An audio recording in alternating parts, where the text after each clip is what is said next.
Muy buenos días. Son las 6 de la mañana de este martes 22 de mayo de 2018. Esta es la hora de la verdad. Y estos son temas y asuntos que trataremos en la grata compañía de ustedes durante las próximas horas. Sigue la expectativa en Hidroituango. Las últimas noticias no son buenas. Hay una salida importante de agua por esos túneles que de pronto están secos y de pronto explotan y que nadie sabe qué contienen. Estamos en medio de la incertidumbre, alarmas por todas partes, miles de personas refugiadas, esperando que ocurra lo peor. Siguen las noticias dispares sobre la cantidad de agua que llega a la presa y la cantidad de agua que sale de la presa, que es una pregunta que siempre nos hemos hecho para saber si el problema está creciendo o el problema está cediendo. La carrera contra el reloj para llegar a un punto que permita desaguar el río Cauca o sacar las aguas del río Cauca de manera controlada por los sitios de vertimiento, continúa. Parecería que mañana miércoles pudieran estar esas obras concluidas. Ojalá. El fracaso de Maduro lo vio el mundo entero. El mundo entero vio lo que pasó en Venezuela. ¿De dónde sacaron 8 millones de votos? ¿De dónde se los inventaron? Esa farsa tiene enfurecida a la opinión pública mundial. Vienen serias sanciones de los Estados Unidos. Europa sigue protestando. La OEA no reconoce esas elecciones. Nadie reconoce, el Grupo de Lima tampoco. Maduro está cada vez más solo. ¿Qué hace uno cuando tiene lo que tiene Santos aquí, el 12 o 14 o 15% de adhesión interna contra el 85% del pueblo? Y cuando además el mundo entero lo rechaza, nadie ha salido a felicitar a Maduro por su triunfo. Hasta en donde hemos conocido noticias, ni siquiera los tiranos de Cuba resolvieron mandarle una felicitación. El Dow Jones está otra vez por encima de 25.000 puntos con un crecimiento de 1,21% el día de ayer. La razón, la declaración de Donald Trump diciendo que declaraba una especie de tregua o de cese de hostilidades comerciales contra la China para pasar de las sanciones unilaterales a los diálogos, a las conversaciones, para ver cómo llegan a un acuerdo que le permita a los Estados Unidos reducir su déficit de balanza comercial. Eso entonó las bolsas del mundo entero. El CSI 300 de la China subió a 3.921 puntos. El oro ha caído a 1.292. El café está a $120 la tonelada. El azúcar subió un poco. Bueno, subió bastante. La jornada, digamos que en términos relativos, subió 3,37%, que es mucho para una jornada, quedando en 12 centavos con 10 la libra. Euro dólar a 1,1783. La revaluación del dólar con respecto al euro es enorme. El euro se está devaluando y devaluando en medida muy apreciable. De manera que eso tiene los efectos que bien se conocen en el mundo del comercio. Uno devalúa su moneda con el propósito de conseguir mayor capacidad exportadora y con el propósito de hacer más caras las importaciones. más del 60% de los guerrilleros se han ido de las zonas de concentración por falta de garantías, dice una firma de esas internacionales que se las dan de investigadoras de este tema de la guerrilla. Corregimos, no es el 60, se fueron todos hace mucho tiempo. En esas llamadas zonas de concentración no quedó nadie.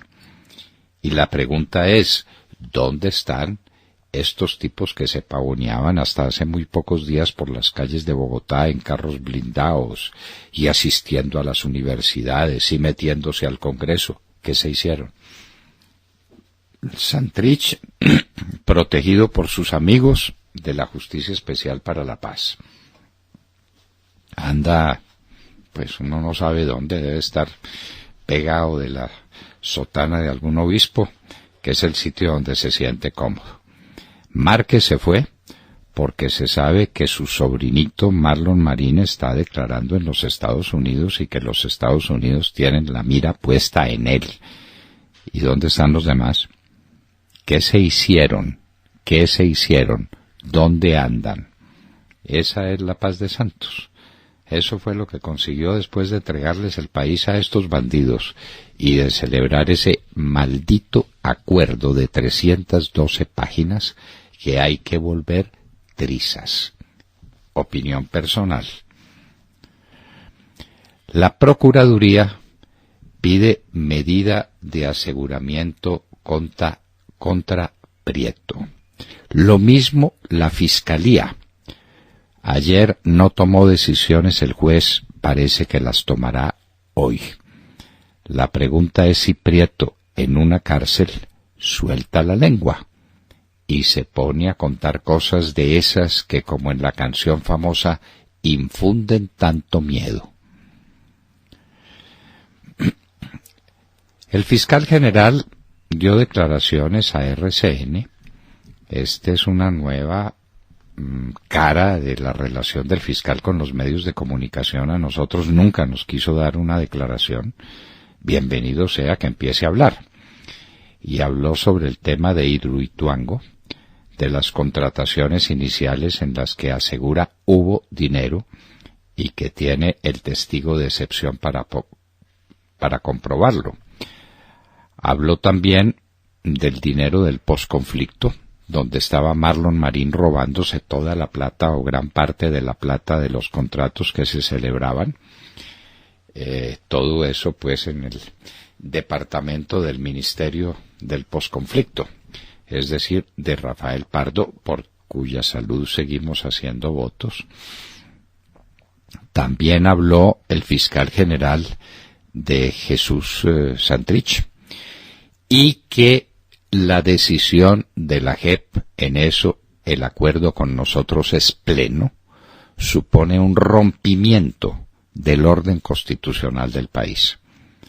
No lo enfocó por el hecho fundamental inicial de que, según la Constitución, quien maneja las relaciones internacionales de Colombia es el presidente de la República. Ahora lo asumió la JEP. Los mamertos de la JEP son los que están manejando las relaciones internacionales de Colombia con los Estados Unidos, produciéndonos unos daños inmensos y abocándonos a unos peligros gigantescos. Se inició el proceso de beatificación del obispo Miguel Ángel Builes. Tendremos que contar en al oído quién fue Miguel Ángel Builes, obispo de Santa Rosa de Osos, y hombre muy importante en la vida de este país. Hubo un atentado con bomba en Santander de Quilichao. Parece que fue por una amenaza extorsiva a la que no se rindieron los amenazados y pusieron una bomba que causó daños en 10 o 12 edificaciones vecinas y dejó 2 heridos.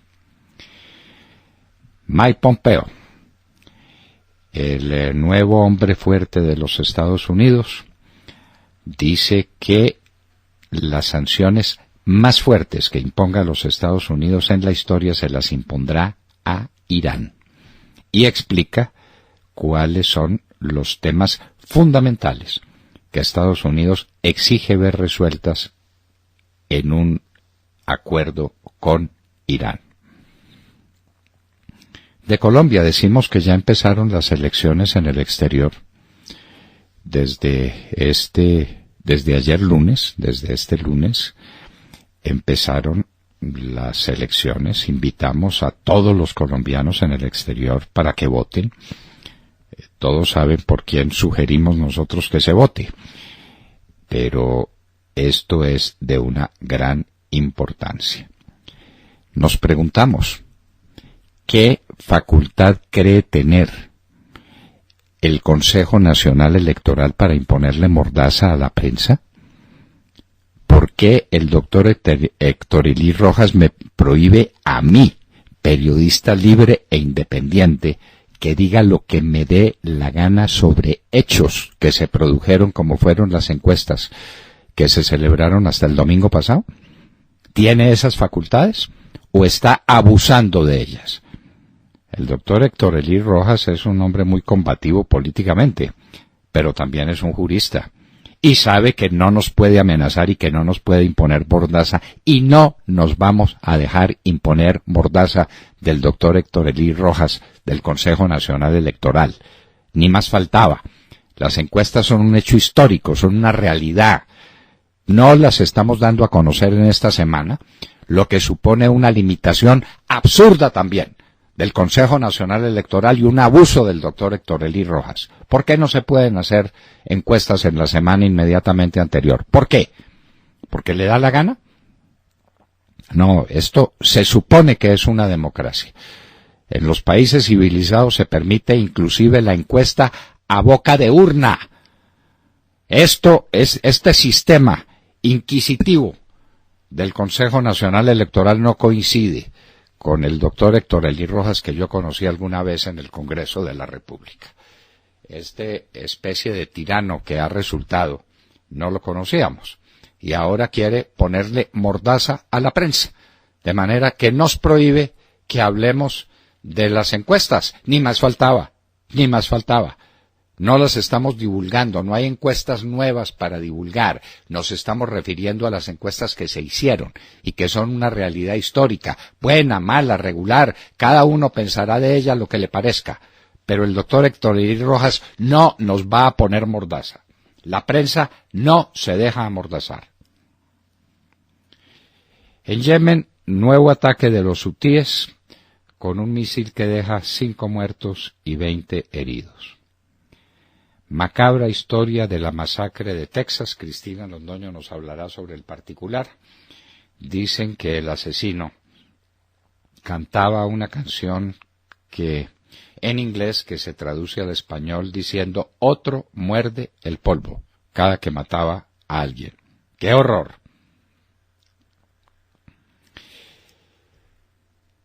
Embargados por el gobierno de los Estados Unidos activos venezolanos. Los Estados Unidos dicen que allá los dejarán embargados para que sean el comienzo de la recuperación económica de Venezuela cuando caiga Maduro. En esta mañana seguían las alarmas en Hidroituango. Hay un buen reportaje de Caracol sobre el particular. Nosotros no tenemos ningún empacho en destacar los éxitos periodísticos. En Colombia hay muy buena prensa. Caracol hizo un excelente reportaje sobre lo que está pasando en Hidroituango. De lo poco que sabemos, lo mejor que ha salido es lo de Caracol. El gobernador de Antioquia, Luis Pérez, se pregunta por qué se taponaron 2 túneles. 2 de los túneles que se construyeron les pusieron tapón. Un tapón tan fuerte que ni siquiera con dinamita lo pudieron volar. ¿Por qué? Se pregunta Luis Pérez. No tiene respuesta. Los indígenas pretenden tomarse predios privados en el Cauca. Nosotros decimos otra vez. Lo han intentado 1000 veces. Es una presión permanente contra la propiedad privada en el Cauca, contando que esas son tierras ancestrales. Entonces nos van a tirar al mar a todos, a 48 millones de colombianos para quedarse 1 millón que serán ellos. Faltaba más. Y hoy en la historia, el suicidio de Adolfo Hitler. Lo comentaremos porque acaba de presentarse un estudio científico final que contra todas las habladurías y las majaderías confirmaron la historia que conocíamos. Hitler tomó cianuro y antes de que el cianuro hiciera todo su efecto, se pegó un disparo en la sien. Recordaremos ese hecho ante la historia. De todo esto y de mucho más hablaremos con ustedes en las próximas horas en la Hora de la Verdad. Recuerden que ustedes pueden seguir nuestra señal de la Hora de la Verdad en Colombia o cualquier parte del mundo a través de la internet, de las aplicaciones móviles de Mundo Radio o Tuning Radio escribiendo la Hora de la Verdad. También nos pueden escuchar a través de los distintos diales en Colombia, 710 AM en Medellín, 1200 AM en Cali y 970 AM en Bogotá, de Radio Red de RCN. En nuestras redes sociales nos encuentran en Twitter como @Hora de la Verdad y en Facebook y Facebook Live como la Hora de la Verdad con Fernando Londoño Hoyos. Ahí tienen ustedes todas las noticias, el análisis económico, las entrevistas al oído, el editorial y todas las secciones que son de su interés. Y si se pierde algún minuto o algún momento de la Hora de la Verdad, recuerde que en horas de la tarde a través de la plataforma YouTube usted puede escuchar nuestra emisión. Saludemos la mañana, William Calderón. Doctor Londoño, buenos días Colombia, gracias por invitarnos a sus hogares y a sus vehículos. Hoy es martes 22 de mayo del año 18. Faltan 75 días para que termine el más corrupto gobierno en la historia política de Colombia, el del sátrapa, el del hombre que se robó las elecciones a Oscar Iván Zuluaga.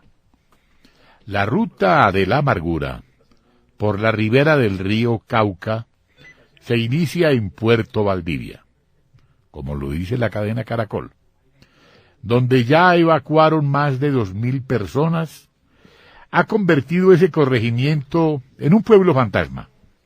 La vía se cerró y las gentes se aferran a la montaña, pues se interrumpió la comunicación con Caucasia. Con el río Cauca a un lado, un perro abandonado espera quien lo recoja. El 12, jurisdicción de Tarazá, más de 1.000 personas ya fueron evacuadas, mientras en Tarazá y sus corregimientos hay más de 10.000 seres humanos afectados.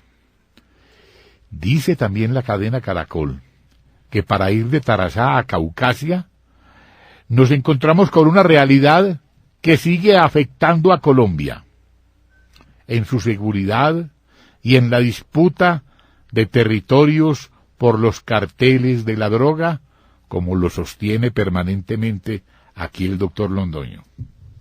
A un motociclista, o mejor dicho, mototaxista, no lo dejaron cruzar porque eso pertenecía a las fronteras invisibles. Mientras tanto, la carrera contrarreloj continúa para evacuar el agua, esperando una creciente súbita. El reporte más reciente dice que hasta el momento va en 6.123 personas, que corresponden a 1.700 familias de los municipios de Valdivia, Tarazá, Cáceres y Caucasia, mientras el río Magdalena los espera. Doctor Londoño, ¿dónde está Juanpa? Esperando tener una buena noticia para salir a darla. Ay Dios, qué Cuando vergüenza. haya algo que celebrar, tenga la seguridad de que allá va a aparecer diciendo que él es el autor de esa hazaña. Tenga la seguridad. ¿Qué Mientras tanto, escondido, pensando en su premio Nobel, haciendo fanfarronadas. ¿Sí? Bueno, pues es que una persona... ¿Y en el Galeón San José? Claro, preparando su contratico con el Galeón San José. Una persona que tiene el 14% de favorabilidad no puede gobernar como este señor no gobierna y no existe. Sí, exacto. Presente sí, el gobernador de Antioquia, fundamentalmente sí. Luis Pérez. Qué gran gobernador tuvo Antioquia en un momento crucial para la vida del departamento. Lo mejor que se nos ha aparecido en Antioquia en este momento. Y qué gran alcalde el de Medellín. Sí, señor. Sí, señor. Esos han mantenido la Los fe. héroes. el pueblo antioqueño está más unido que nunca. Volvió el orgullo de Antioquia. ¡Ay, qué belleza esto! Aquel pueblo que lleva el hierro entre las manos porque en el cuello le pesa. ¡Qué belleza! Lo está demostrando. ¿Y Anoche. hasta qué niveles? A los niveles del sacrificio y del heroísmo. Esto no es literatura. Sí, señor. Esos trabajadores de la EPM, allá arriba en la presa, en la cresta de la presa, desafiando el tiempo, desafiándolo todo, son unos héroes. Sí. Héroes. Para ellos seguramente no habrá Cruz de Boyacá. ¡Ah, no! Esa Un hierro. Esa se la Y da el por ahí abandono absoluto. a Rodríguez Zapatero o a Felipe González Ay, María. cuando vienen aquí a hablar de la paz. Muy bien. Sí, Nos señor. vamos para los Estados Unidos porque tiene muchas cosas para contarnos. Cristina Londoño, buenos días. Hola papi, muy buenos días y muy buenos días a todos. Bueno, al gobierno del presidente Donald Trump no le tomó ni 24 horas y solo pasaron unas cuantas de la amenaza del vicepresidente Mike Pence a las sanciones del presidente Donald Trump contra el régimen de Nicolás Maduro en Venezuela. Por medio de una acción ejecutiva ayer por la tarde, el mandatario prohibió la venta de deuda y de activos del Estado venezolano tras afirmar que las elecciones en ese país fueron fraudulentas y una farsa. La medida que firmó el presidente Trump incrementa el cerco económico y financiero de la comunidad internacional ha estado tejiendo en torno a Maduro y le prohíbe además a ciudadanos estadounidenses comprar cualquier tipo de obligación adeudada al gobierno de Venezuela, incluyendo cuentas a pagar o cualquier otro instrumento convertido en garantía de préstamo. En otras palabras, la estrategia aquí es que al gobierno venezolano no le entre ningún tipo de dinero, no hubo sanciones petroleras como algunos esperaban, pero es lo que tenemos por ahora del presidente Trump. Él dice que todos esos activos le pertenecen al pueblo venezolano y no a Nicolás Maduro. Hay quienes dicen que las sanciones no son lo suficientemente fuertes contra Venezuela, pero otros las ven como un paso inmediato del gobierno de Estados Unidos que podría seguir quitándole cada vez más el oxígeno económico a Venezuela. Por otra parte, volvió a pasar y hay luto aquí en Estados Unidos. Esta vez ocurrió en Texas, una hora al sur de Houston. El acusado de 10 muertes de 2 profesores y de 8 de sus compañeros se llama Dimitrios Patsaguris, tiene 17 años. Él estaba armado con una escopeta y con una pistola calibre 38 cuando entró a su escuela disparando y mató a estos 8 estudiantes y a 2 profesores. Se sabe, según confirmó el gobernador de Texas, Greg Abbott, que estas armas eran de su papá. La familia ha declarado que está sorprendida, que ellos jamás imaginaron que este joven hubiera o pudiera tomar una acción de este tipo, pero ya empiezan a salir más detalles de lo que pudo haber pasado o lo que pudo haber detonado esta explosión de este joven de 17 años. Él no puede enfrentar la pena de muerte porque es menor de 18 años. La condena máxima que podría enfrentar sería de 40 años de cárcel sin derecho a fianza. Entre las víctimas hay una niña que rechazó al sospechoso. Su nombre es Shayna Fisher. Ella lo había rechazado abiertamente después de tratar de pedirle que no la siguiera invitando a salir durante meses, esto según contó la madre de la víctima, y que finalmente hacía una semana o una semana antes del tiroteo, pues le dijo abiertamente y en público que no iba a salir con él, que la dejara de molestar. La mamá de Shayna cree que este sería una de las razones por las que Dimitrios enloqueció y se fue a la escuela a disparar.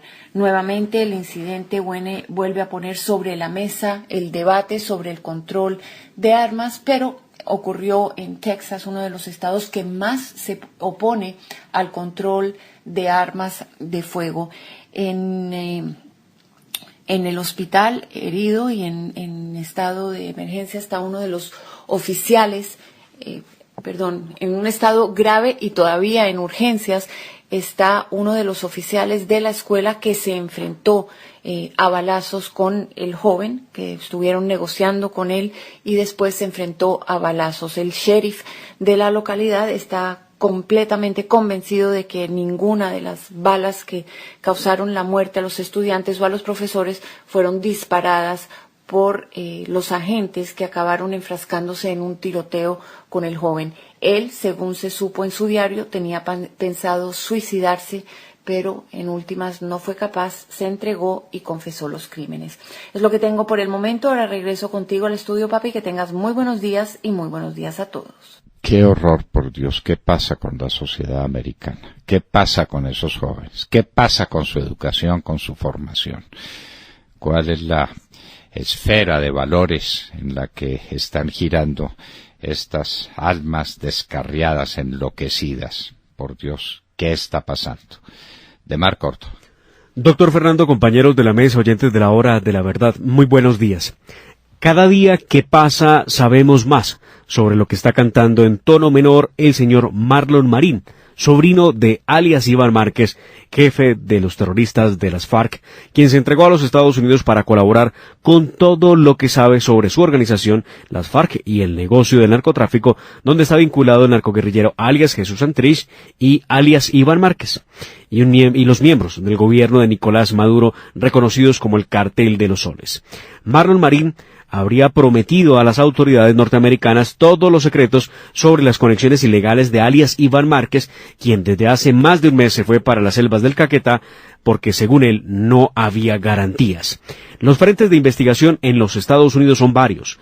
Por un lado, las conexiones de algunos enlaces de las FARC con el negocio del narcotráfico después de la firma del acuerdo con el gobierno Santos. Entre esos enlaces está alias Iván Márquez, y los negocios con los contratos de la paz y los contactos de su tío con emisarios de Venezuela, también para temas de narcotráfico.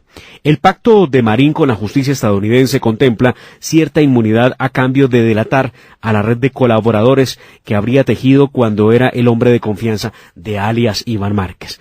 Vean, pues, les cuento, doctor Fernando de oyentes, era tan cercano a este señor Marlon Marín a su tío Iván Márquez, que era quien probaba los alimentos en La Habana antes de que Iván Márquez se los comiera, para evitar ser objetivo de un envenenamiento y que lo asesinaran de esa forma, porque siempre creyó que así lo matarían. Según publica Noticias Caracol en sus primeras versiones, Marlon Marín informó ante los agentes federales que tenía pistas sobre las rutas de la droga desde y hacia Venezuela. El sobrino estrella de alias Iván Márquez tiene información sensible sobre funcionarios del régimen de Caracas que estarían salpicados en operaciones ilegales y con enlaces en el llamado Cartel de los Soles, un capítulo suficientemente documentado por los Estados Unidos, y al punto que pues hay sanciones económicas, capturas y rastreos internacionales en contra del régimen del dictador Nicolás Maduro. Marlon Marín está cantando en tono menor desde los Estados Unidos de América en contra de su tío, alias Iván Márquez, otro narco, pero esta vez no está en una casa episcopal, pero sí gozando de su libertad en el Caquetá. Sí, hasta allá con el Paisa y con cuentos más de Mar. ¿Qué se hicieron los otros cabecillas de las FARC? ¿Dónde están los Pachuchinos y los Fabián Ramírez y los Joaquín Gómez y los que peroraban aquí en las universidades? Sí. Los protegidos del comandante Santiago. Poniendo en marcha el campo colombiano, sembrándolo de coca. Pues aprovechando, porque es que apenas se acaba este gobierno y llega el de Iván Duque, hasta ahí les llegó la guachafita. Les llegó la guachafita, hasta ahí, como lo dijo Iván Duque con esa palabra tan colombiana y tan expresiva. Se les acabó la guachafita. Vanessa Araujo. Doctor Fernando y queridos oyentes, muy buenos días. Estados Unidos sigue con su estrategia de no ceder ante los enemigos. Hace 2 semanas, Trump retiró a Estados Unidos del acuerdo de Irán y anunció que vendrían sanciones terribles contra ese país. Ayer, Mike Pompeo, el secretario de Estado, dio un fuerte discurso en el que afirmó que su país no está dispuesto a renegociar el acuerdo, pero que propone uno completamente nuevo que no solo aborde el programa nuclear, sino también otros temas que difícilmente aceptará Irán. Pompeo anunció las fuertes condiciones que pone Estados Unidos para negociar un nuevo acuerdo con Irán o de lo contrario, según dijo, Estados Unidos le impondrá unas sanciones sin precedentes destinadas a debilitar el régimen iraní y a cambiar su comportamiento. En el plano nuclear, Irán debe aclarar completamente al OIEA, Organismo Internacional de la Energía Atómica, las anteriores dimensiones militares de su programa atómico y abandonar ese trabajo de forma verificable. Irán también tendría que proporcionar al OIEA un acceso incondicional a las instalaciones nucleares en todo el país, además de acabar con el enriquecimiento de uranio. Además, le pide que acabe con su proliferación de misiles balísticos y que libere a todos los ciudadanos estadounidenses y de países aliados detenidos bajo cargos falsos o desaparecidos en Irán.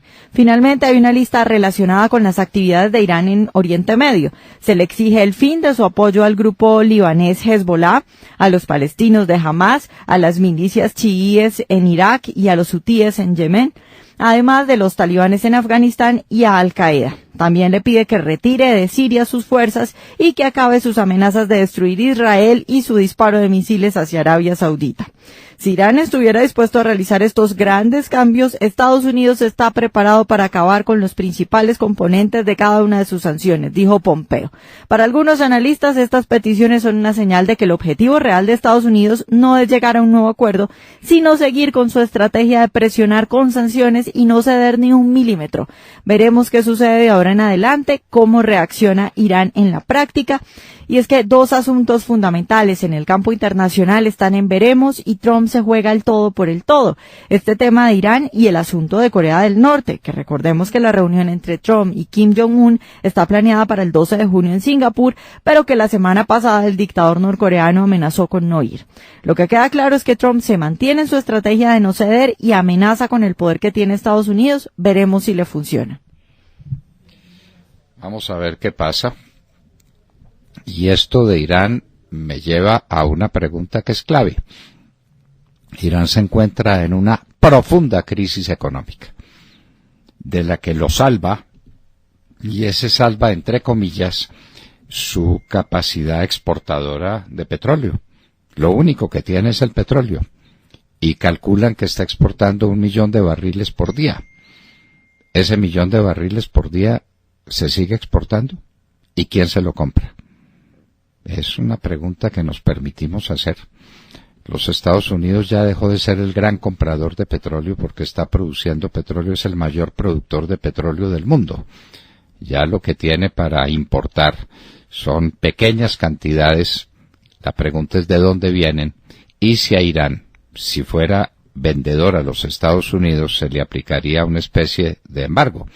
Lo mismo que puede suceder con Venezuela, que es lo último que los Estados Unidos no han hecho, decirle a Venezuela que no le compran más petróleo. Pendientes, pues, de las palabras de Mike Pompeo. Tata Castro. Muy buenos días a todos. Tras disfrutar de la última jornada de descanso ayer, hoy es un día clave en el Giro de Italia, la contrarreloj individual entre Trento y Rovereto. Se entra a la recta final para definir al campeón, al que se quedará este año con la maglia rosa. Hoy el defensor del título Tom Dumoulin tendrá la oportunidad en el recorrido de 34.2 kilómetros llanos de descontarle al líder de la general, al británico Simon Yates, quien hasta ahora ha trabajado duro para llegar a la contrarreloj de hoy con 2 minutos y 11 segundos de ventaja sobre el holandés, que es segundo. El francés Thibaut Pinot, cuarto en la general a 4.27, es otro de los favoritos a ganar hoy, y el británico Chris Froome a 4.52 tendrá la oportunidad de medir sus fuerzas luego de su triunfo de etapa el pasado sábado. Día decisivo para Froome, que si no descuenta hoy Dr. Londoño, se olvidará de seguir peleando. Miguel Ángel López, el mejor colombiano en la general, además de seguir luchando por un lugar en el podio, tendrá su batalla hoy con el ecuatoriano Richard Carapaz por la camiseta del mejor joven. Los corredores se encuentran en los puestos quinto y sexto de la general respectivamente, separados por 20 segundos, y esperan terminar el Giro en posiciones de honor. Semana decisiva, que todavía le faltan 3 días, con final en alto de primera categoría, jueves, viernes y sábado, y el domingo termina el Giro en Roma en una etapa llana, doctor Londoño. Ya arrancó la contrarreloj de hoy. Muy bien, de manera que pendientes de lo que pase allá, ahí están nuestros muchachos batiéndose como leones también en el Giro de Italia. después de las enormes satisfacciones que nos dieron en este fin de semana, Cabal y Farah ganando el Master 1000 en Roma, Miguel Ángel Rodríguez ganando nada menos que el equivalente en el squash al Wimbledon en la Gran Bretaña, que es la cuna del squash, y finalmente Egan Bernal, quien fue el campeón del ciclismo en California, batiendo a personajes como Peter Sagan, el gran campeón de los embalajes, derrotado 3 veces, 3, por Fernando Gaviria.